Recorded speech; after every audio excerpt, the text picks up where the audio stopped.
Selamat siang para dewan juri dan semuanya. Perkenalkan kami kelompok dari SMA Trinitas Bandung dalam bidang Environmental Science. Saya Karin Pusanto. Dan saya adalah Yovin Kalimakta. Apa itu deterjen? Tentunya Bapak dan Ibu sudah tak asing lagi dengan salah satu kebutuhan pokok rumah tangga untuk mencuci pakaian ini.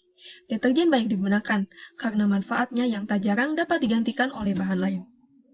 Berdasarkan data hasil estimasi Tim Notulen Kantor Lingkungan Daerah DKI Jakarta 2000, produksi deterjen per tahun sebanyak 116,80 ribu ton, dengan prediksi volume limbah 327,4 ribu meter kubik per tahun. Kandungan bahan-bahan kimia yang berbahaya dalam deterjen dan penguraian limbahnya yang lama ternyata dapat menyebabkan pencemaran udara dan air. Contohnya, pada kasus yang terjadi di Sungai Anyar, Jawa Tengah yang diduga tercemar limbah deterjen rumah tangga. Air sungai yang tercemar deterjen tersebut menyebabkan ikan-ikan di sungai mati dan dapat menyebabkan kulit gatal-gatal. Ada beberapa jenis tanaman yang dapat dan mudah kita temukan di Indonesia. Contohnya yang pertama adalah lidah mertua atau Sansevieria. Di dalam lidah mertua tersebut, jika kita manfaatkan dengan sebaik mungkin, maka akan menghasilkan sari yang mengandung saponin sebagai pembuatan utama sabun, yakni penghasil busa. Yang kedua adalah pepaya muda. Pepaya muda ketika dikelola akan menghasilkan ekstrak getah pepaya yang disebut sebagai carica papaya. Karena itu, kami menggabungkan kedua permasalahan di atas untuk melakukan penelitian berjudul Biodeterjen Carica Papaya. Adapun tujuan dari penelitian yang kami lakukan adalah sebagai berikut. Adapun manfaat penelitian sebagai berikut.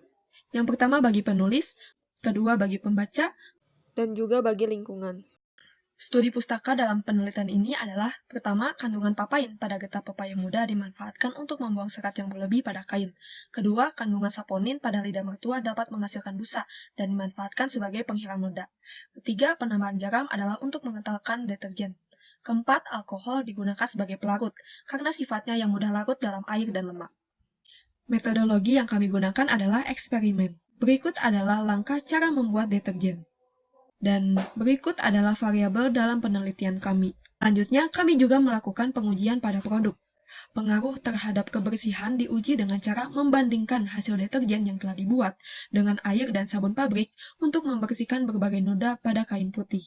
Hasil yang didapatkan adalah berbeda-beda, tergantung dari jenis nodanya.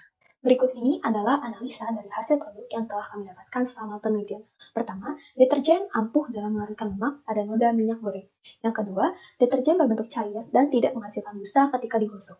Yang ketiga, deterjen akan terasa lengket jika digosok dengan menggunakan tangan, kemudian dibiarkan.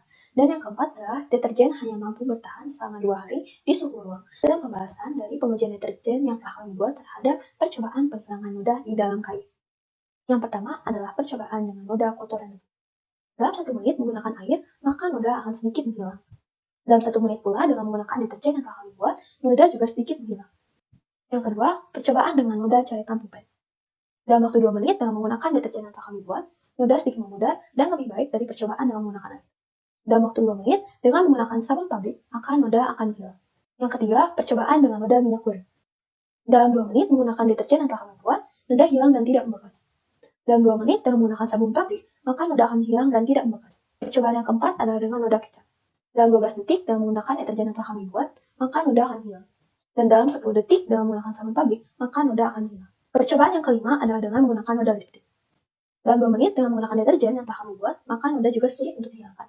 Begitu pula dengan sabun pabrik, dalam waktu 2 menit, noda tetap tidak bisa untuk dihilangkan.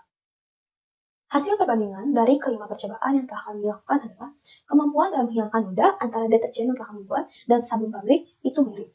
Namun, waktu untuk menghilangkan noda menggunakan deterjen ramah lingkungan yang telah kami buat sedikit lebih lama dibandingkan dengan menggunakan deterjen biasa. Adapun perbandingan harga antara deterjen cair pada umumnya dengan deterjen yang kami buat. Kesimpulan yang kami peroleh dari percobaan yang telah kami lakukan, deterjen yang kami buat paling ampuh untuk menghilangkan noda minyak dan kecap pada kain.